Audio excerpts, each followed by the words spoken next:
খুবই সিরিয়াস। আমরাও সংবাদ মাধ্যমে দেখেছি যে সম্ভবত জৈশ-ই মোহাম্মদের সঙ্গে লিঙ্কড। এবং প্রথম কথা, এটা যারা তদন্তকারী সংস্থা আছেন, এসটিএফ যেহেতু গ্রেপ্তার করেছে এই জঙ্গিকে, নিশ্চিতভাবে আরো তথ্য সামনে আসবে, মানে যতটা আসা সম্ভব।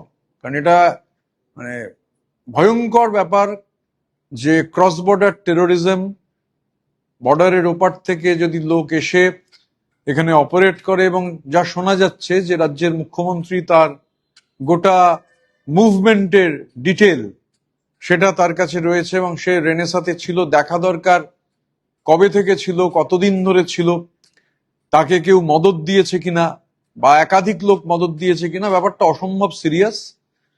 এবং মানে এসটিএফ যেহেতু তাকে গ্রেপ্তার করেছে, প্রয়োজনে মানে দেশেরও যারা বিভিন্ন এরকম সংস্থা আছেন এই ব্যাপারে পারদর্শী, মানে তাদেরও ইনভলভ করা দরকার। কারণ এটা কোনো মামুলি ঘটনা নয়। এবং যেটা আপনাদের থেকে যেটা জানলাম যে ছিল এখানে, মানে রেনেসাতে একটা টাউনশিপ হাই রোডের ওপরে বাঁদিকে পড়ে, ওদিকে যেতে গেলে, কলকাতা থেকে যেতে গেলে, তো সেখানে এরকম ভাবে এই রাজ্যের নির্বাচিত মুখ্যমন্ত্রী টার্গেট। এটা একটা ভয়ঙ্কর ঘটনা। পূর্ণাঙ্গ তদন্ত হওয়া উচিত, লিঙ্কগুলো বার করা উচিত। মানে শুধু বর্ডারের অন্যদিকে থাকা লিঙ্ক নয়, বর্ডারের এদিকেও কোনো লিঙ্ক আছে কিনা সেটাও প্রয়োজনে দেখা উচিত। তো এটা খুবই মানে ভয়ঙ্কর সিরিয়াস ঘটনা। মানে এই ধরনের মানে activity, terror related activity, terrorism, এই জঙ্গিরা অপারেট করে, মানে খুবই সিরিয়াস।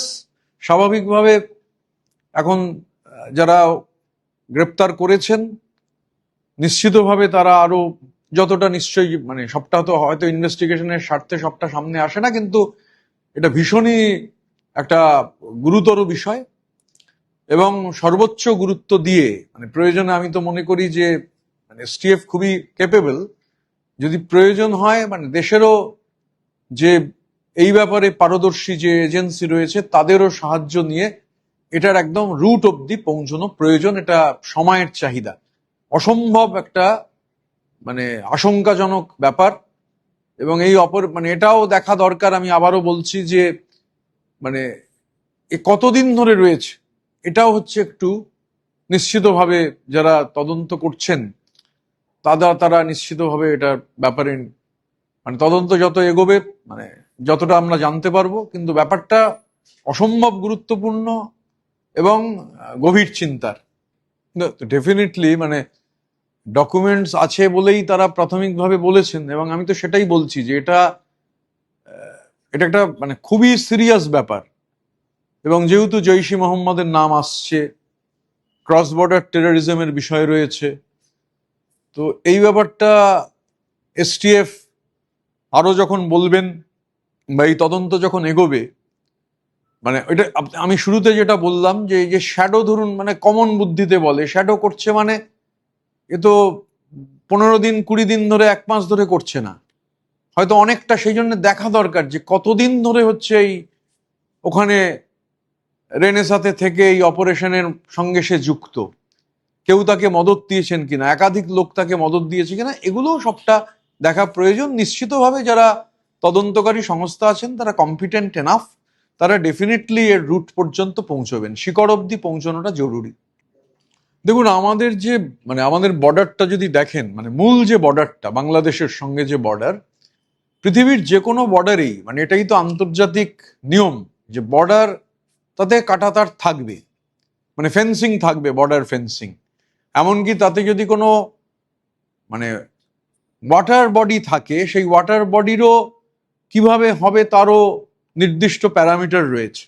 এবার ফেন্সিং এর ক্ষেত্রে মানে জমি পাওয়ার ক্ষেত্রে একটা সমস্যা ছিল, এ কথা তো অস্বীকার করে লাভ নেই।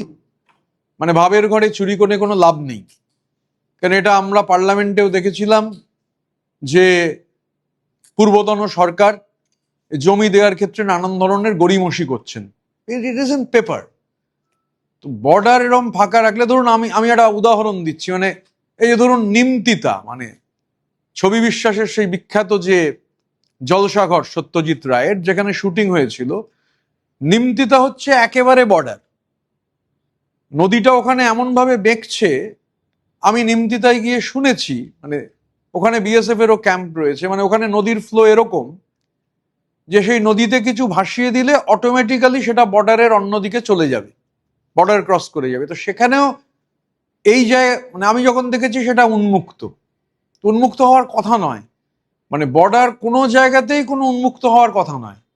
তো স্বাভাবিকভাবে এটা হতে পারে, মানে অস্বাভাবিকও কিছু নয় যে জমি অধিগ্রহণের ক্ষেত্রে মুখ্যমন্ত্রী যদি প্রাইমারিলি ভূমিকা যেহেতু পালন করেছেন এবং খুব কুইকলি জমি হস্তান্তর হয়েছে, মানে আমি একথা বলার কম্পিটেন্ট অথরিটি নই যে এটাই নিশ্চিত, কিন্তু মানে হলেও অবাক হওয়ার কিছু নেই, কারণ এই ফাঁকা জায়গাগুলো থাকলেই, ফাঁকা জায়গাগুলো দিয়েই তো হচ্ছে, বর্ডার যদি না থাকে তাহলে হচ্ছে সেই জায়গাগুলো দিয়ে মুভমেন্ট হয়, বর্ডার থাকলে মুভমেন্ট হওয়াটা অনেক কঠিন হয়ে যায় ফেন্সিং থাকলে, ফেন্সিং থাকলে আর ফেন্সিং না থাকলে দুরকম হয়। একটা বড় অংশে তো ফেন্সিং ছিল না, অস্বীকার আরো করার ভালো তো ভালো জায়গা নেই। খবর দেখতে সাবস্ক্রাইব করুন বাংলা হান্টের ইউটিউব চ্যানেল। বাংলা হান্টের আরো খবর দেখতে নজর রাখুন। বাংলা খবর মানেই বাংলা হান্ট।